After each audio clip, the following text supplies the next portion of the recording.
Hassan bakery ಮಾಲೀಕರ association ರಾಜ್ಯ ಸಂಘಕ್ಕೆ ವಿಲೀನ, ಆಹಾರ ಸುರಕ್ಷತೆಗೆ ಹೆಚ್ಚಿನ ಒತ್ತು.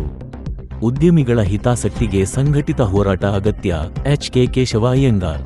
ಹಾಸನದಲ್ಲಿ ರಾಜ್ಯದ ಬೇಕರಿ, ಸ್ವೀಟ್ಸ್ ಹಾಗೂ ಕೆಫೆ ಉದ್ಯಮವನ್ನು ಸಂಘಟಿತಗೊಳಿಸಿ ಉದ್ಯಮಿಗಳ ಸಮಸ್ಯೆಗಳಿಗೆ ಸಮರ್ಪಕ ಪರಿಹಾರ ಕಂಡುಕೊಳ್ಳುವ ಉದ್ದೇಶದಿಂದ ಕರ್ನಾಟಕ ಬೇಕರಿ ಮತ್ತು ಸ್ವೀಟ್ಸ್ ಅಸೋಸಿಯೇಷನ್ ಹಾಗೂ ಹಾಸನ ಬೇಕರಿ ಓನರ್ಸ್ ಅಸೋಸಿಯೇಷನ್ ನಡುವೆ ತಿಳುವಳಿಕೆ ಒಪ್ಪಂದ ಮಾಡಿಕೊಳ್ಳಲಾಗಿದೆ ಎಂದು ಕರ್ನಾಟಕ ಬೇಕರಿ ಮತ್ತು ಸ್ವೀಟ್ಸ್ ಅಸೋಸಿಯೇಷನ್ ರಾಜ್ಯ ಸಂಚಾಲಕ ಎಚ್.ಕೆ. ಕೇಶವ ಅಯ್ಯಂಗಾರ್ ತಿಳಿಸಿದರು.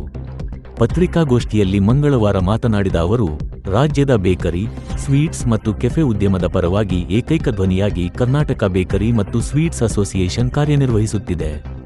ಉದ್ಯಮಿಗಳು ಎದುರಿಸುತ್ತಿರುವ ವಿವಿಧ ಸಮಸ್ಯೆಗಳನ್ನು ಸರ್ಕಾರದ ಗಮನಕ್ಕೆ ತಂದು ಪರಿಹಾರ ಕಂಡುಕೊಳ್ಳುವಲ್ಲಿ ಸಂಘವು ನಿರಂತರವಾಗಿ ಶ್ರಮಿಸುತ್ತಿದ್ದು, ಈ ಹಿನ್ನೆಲೆಯಲ್ಲಿ ರಾಜ್ಯದ ವಿವಿಧ ಜಿಲ್ಲಾ ಸಂಘಗಳನ್ನು ಒಗ್ಗೂಡಿಸುವ ಕಾರ್ಯಕ್ಕೆ ಆದ್ಯತೆ ನೀಡಲಾಗಿದೆ ಎಂದರು. ಹಾಸನ ಬೇಕರಿ ಓನರ್ಸ್ ಅಸೋಸಿಯೇಷನ್ ಜೊತೆ ಮಾಡಿಕೊಂಡಿರುವ ತಿಳುವಳಿಕೆ ಒಪ್ಪಂದದ ಪರಿಣಾಮವಾಗಿ ಹಾಸನ ಸಂಘವು ಅಧಿಕೃತವಾಗಿ ಕರ್ನಾಟಕ ಬೇಕರಿ ಮತ್ತು ಸ್ವೀಟ್ಸ್ ಅಸೋಸಿಯೇಷನ್ಗೆ ಸದಸ್ಯತ್ವದ ಮೂಲಕ ವಿಲೀನಗೊಂಡಿದೆ. ಇದರಿಂದ ಸಂಘಟನೆಯ ಸದಸ್ಯರ ಸಂಖ್ಯೆ 2000ಕ್ಕೂ ಅಧಿಕವಾಗಿದ್ದು, ರಾಜ್ಯ ಮಟ್ಟದಲ್ಲಿ ಉದ್ಯಮಿಗಳ ಪ್ರತಿನಿಧಿತ್ವ ಮತ್ತಷ್ಟು ಬಲಿಷ್ಠವಾಗಿದೆ ಎಂದು ಹೇಳಿದರು. ಉದ್ಯಮದಲ್ಲಿ ಗುಣಮಟ್ಟ ಮತ್ತು ಆಹಾರ ಸುರಕ್ಷತೆಗೆ ಹೆಚ್ಚಿನ ಮಹತ್ವ ನೀಡುವ ಉದ್ದೇಶದಿಂದ ಹಾಸನ ಬೇಕರಿ ಸಂಘದ ವತಿಯಿಂದ ಸುಮಾರು 100 ಮಂದಿ ಬೇಕರಿ, ಸ್ವೀಟ್ಸ್ ಹಾಗೂ ಕೆಫೆ ಉದ್ಯಮಿಗಳಿಗೆ ಆಹಾರ ಸುರಕ್ಷತೆ, ಫುಡ್ ಸೇಫ್ಟಿ ಕುರಿತು ವಿಶೇಷ ತರಬೇತಿ ಕಾರ್ಯಕ್ರಮವನ್ನು ಮಂಗಳವಾರ ಹಮ್ಮಿಕೊಳ್ಳಲಾಗಿದೆ.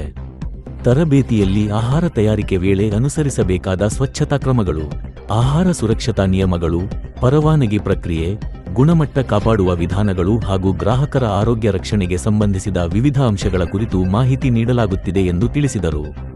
ರಾಜ್ಯದ ಪ್ರತಿಯೊಂದು ಜಿಲ್ಲೆಯಲ್ಲಿ ಇದೇ ಮಾದರಿಯ ವಿಲೀನ ಕಾರ್ಯಕ್ರಮಗಳನ್ನು ಮುಂದುವರಿಸಲಾಗುತ್ತಿದ್ದು, ಸಂಘಟಿತ ಶಕ್ತಿಯ ಮೂಲಕ ಉದ್ಯಮಿಗಳ ಹಕ್ಕುಗಳನ್ನು ರಕ್ಷಿಸುವುದು, ಸರ್ಕಾರದ ವಿವಿಧ ಯೋಜನೆಗಳು ಹಾಗೂ ತರಬೇತಿ ಕಾರ್ಯಕ್ರಮಗಳ ಪ್ರಯೋಜನವನ್ನು ಸದಸ್ಯರಿಗೆ ತಲುಪಿಸುವುದು ಸಂಘದ ಪ್ರಮುಖ ಉದ್ದೇಶವಾಗಿದೆ ಎಂದು ವಿವರಿಸಿದರು. ಹೇಳ್ತಾರೆ ಸರ್, ಈಗ ಯಾವುದನ್ನು ಸರ್, ಮೈದಾ ಅನ್ನೋದೊಂದು ನಮ್ಮ ಪ್ರಪಂಚದಲ್ಲಿ ಅತಿ ಹೆಚ್ಚು ಉಪಯೋಗ ಆಗುವಂಥ ಒಂದು ಆಹಾರ ಪದಾರ್ಥ.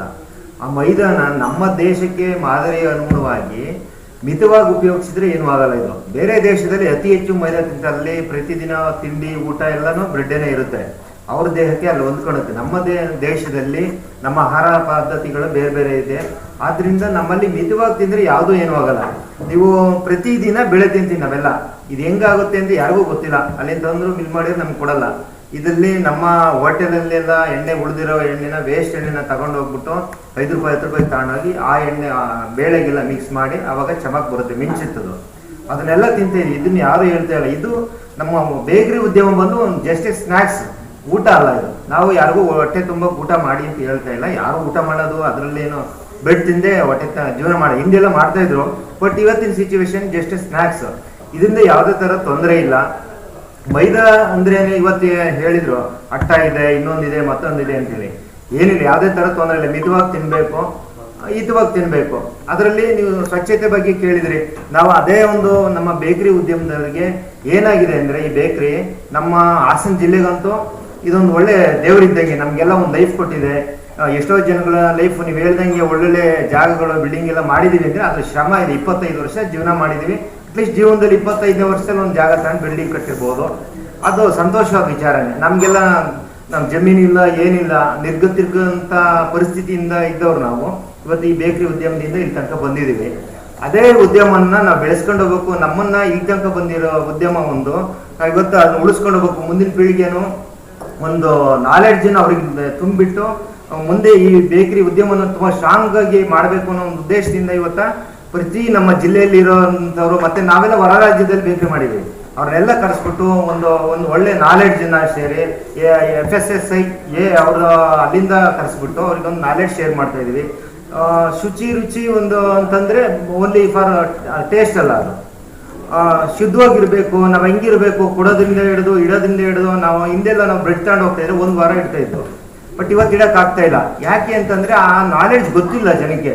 ಈಗೇನೋ ಅರ್ಜೆಂಟಿಗೆ ಏನೋ ಮಾಡ್ತೀರಾ, ಅದನ್ನೆಲ್ಲ ನಾವು ಸರಿಪಡಿಸ್ಕೊಳ್ಬೇಕು. ಕೆಲವು ಎಲ್ಲೋ ಮಾಡ್ತಾ ಇದ್ದಾರೆ, ಹೇಳಿ ಸತ್ಯ, ಅದು ಗೊತ್ತಿಲ್ಲ ಅವರಿಗೆಲ್ಲ ಒಳ್ಳೆ ಜಾಗಕ್ಕೆ ತಗೊಬಂದು ಒಂದು ಒಳ್ಳೆ ವಿದ್ಯೆಯನ್ನು ಹೇಳ್ಕೊಟ್ಟು ಅವರಿಗೆ ವಿತ್ ಸರ್ಟಿಫಿಕೇಟ್ ಕೊಡಬೇಕು ಅಂತೇಳಿ ಇವತ್ತು ಒಂದು ಕಾರ್ಯಕ್ರಮ ಹಮ್ಮಿಕೊಂಡಿದ್ದೀವಿ. ತಾವೆಲ್ಲ ಸಹಕರಿಸ್ಬೇಕು.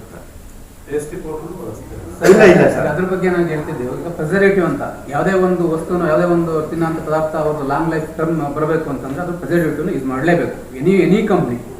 ಬಟ್ ನಮ್ಮಲ್ಲಿ ವಿಶೇಷ ಅಂತಂದ್ರೆ ನಾವು ಬೇಕರಿಗಳಲ್ಲಿ ಯಾವುದೇ ವಿತೌಟ್ ಪ್ರಿಸರ್ವೇಟಿವ್ ನಾವು ಐಟಮ್ ಮಾಡ್ತೀವಿ. ಯಾಕೆ ಅಂದರೆ ಅದು ನಮ್ಮ ಬೇಕರಿ ಒಂದು ಬ್ರೆಡ್ಡನ್ನು ತೊಗೊಂಡೋದ್ರೆ ನಮ್ಮ ವಾರಗಟ್ಟಲೆ ಇಡ್ಲಿಕ್ಕೆ ಬರಲ್ಲ. ಕನಿಷ್ಠ ಅಂತಂದರೆ 24 hours 2 ದಿವಸ ನಮ್ಮ ಬೇಕರಿ ಬ್ರೆಡ್ ಬರೋದೇ ಅಷ್ಟು. ಯಾಕೆ ಅಂತಂದ್ರೆ ನಾವು ಯಾವುದೇ ಪ್ರಿಸರ್ವೇಟಿವ್ನ ಯೂಸ್ ಮಾಡಲ್ಲ. ಯಾವುದೇ ಇವನ್ ಬ್ರೆಡ್ಡು ಬನ್ ಬಿಸ್ಕೆಟ್ ಯಾವುದಕ್ಕೂ ಅದು ನಮ್ಮ ಒಂದು ಬೇಕರಿ ವಿಶೇಷ.